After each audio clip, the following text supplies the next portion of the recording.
Ẹ kú dédé àsìkò yìí gbogbo ẹ̀yin tẹ́ ń wò mí nílé. Orúkọ tèmi náà ni Sọjí Abíọ́jẹ́lá lórí ìkànnì AIF Media.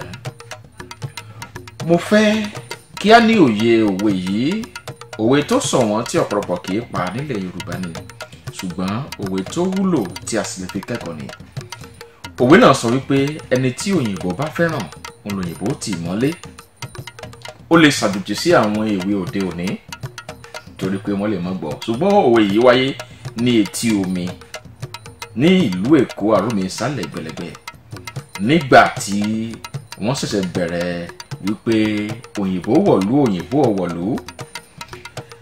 Nínú ọkọ̀ ojú omi ńlá wọ́n ó máa kó ẹrù, bí ọkọ̀ bá ti gúnlẹ̀ wọ́n ó máa kó ẹrù lọ sínú ilé ìkẹ́rùsí.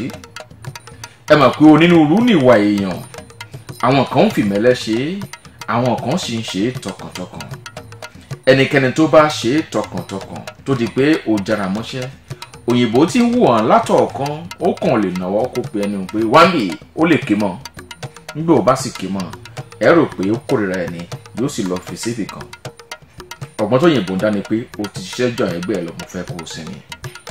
Tó bá dọjọ́ alẹ́ lòyìnbó wà fún ọ níye kan náà. Ibẹ̀ ló wé ń tiwa pé ẹni tó yìnbó bá fẹ́ràn lòyìnbó tì í mọ́lé. Ẹ̀kọ́ tèyí ń kọ́ wa ó ní wípé iṣẹ́ takuntakun lérè, iṣẹ́ kì í pani àìsẹ́ làbùkù. Báyìí ò bá wo ni ọba òkè ń wo ni yóò sì san fún ni. Sọjí Abíọ́jẹ́lá, ẹni tó yìnbó bá fẹ́ràn ní tì í mọ́lé. Ó tún dìgbà míì ò, ire.